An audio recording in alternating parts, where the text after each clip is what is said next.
I have seen the beauty of good and the ugliness of evil, and have recognized that the wrongdoer has a nature related to my own. Marcus Aurelius.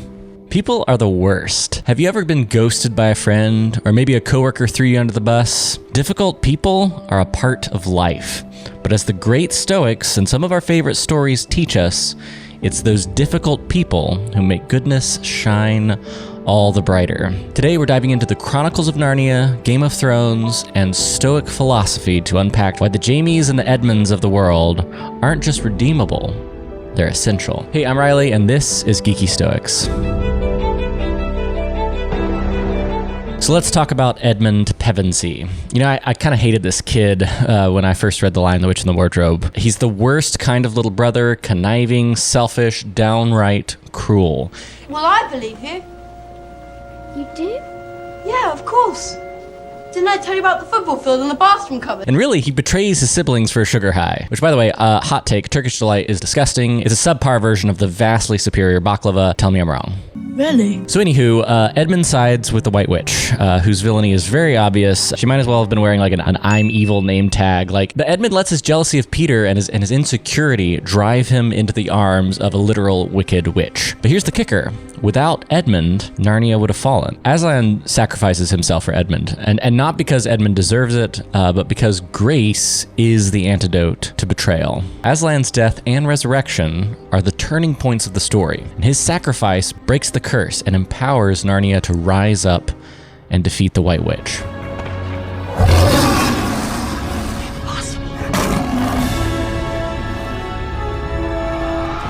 Without Edmund's failures, we don't get to see Aslan's sacrifice. And his weakness is what creates the space for the ultimate redemption. And that's the paradox of this all. And speaking of moral paradoxes, paradoxes? Let's jump into Game of Thrones. Now hear me out. George R.R. Martin's world of betrayal, bloodshed, and brutal realism seem to kind of clash with the hope-filled worlds of J.R.R. Tolkien and C.S. Lewis. But I really do think they're two sides of the same coin. Take Jaime Lannister, for example. Very handsome armor. Not a scratch on it. I know. People have been swinging at me for years. They always seem to miss.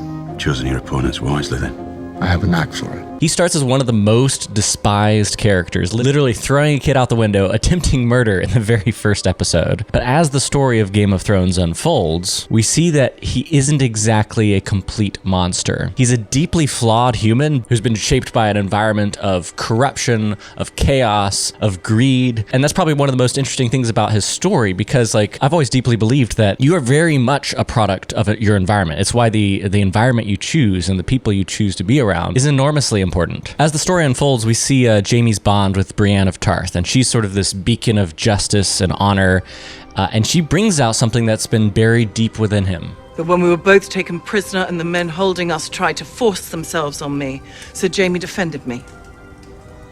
And lost his hand because of it.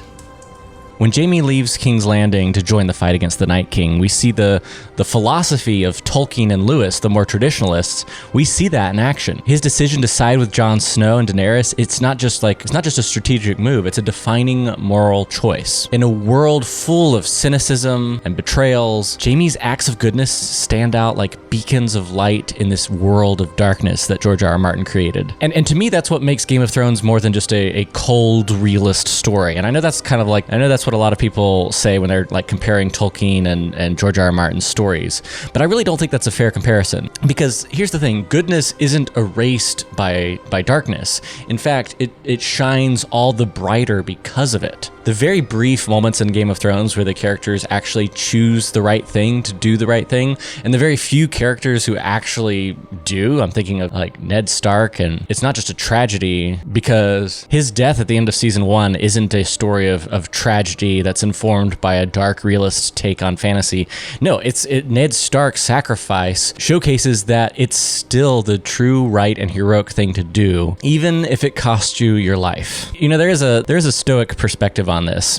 Think of Marcus Aurelius. He's the ultimate philosopher king, and he had a lot to say about people like Edmund Pevensie and Jaime Lannister. And he wrote, "Our job is to do them good and put up with them.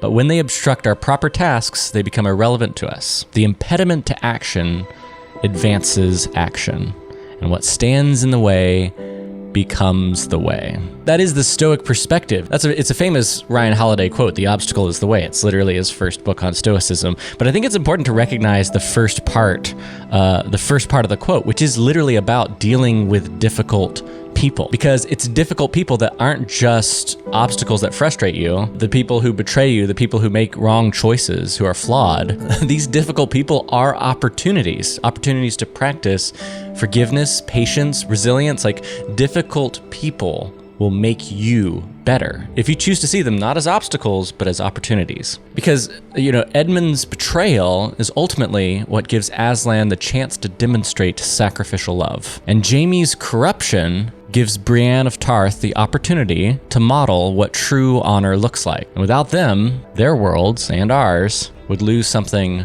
really important. So here's the takeaway. The Edmunds and the Jaimes in your life, the ones who frustrate you, who betray you, they seem absolutely irredeemable.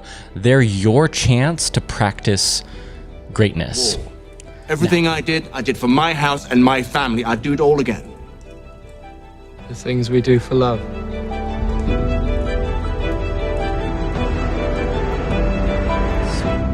Now, the next time someone cuts you off in traffic or sends you that passive-aggressive email, how can you use this moment to practice virtue? Well, after all, Marcus Aurelius reminds us, the obstacle is the way. I'm going to end the way we began.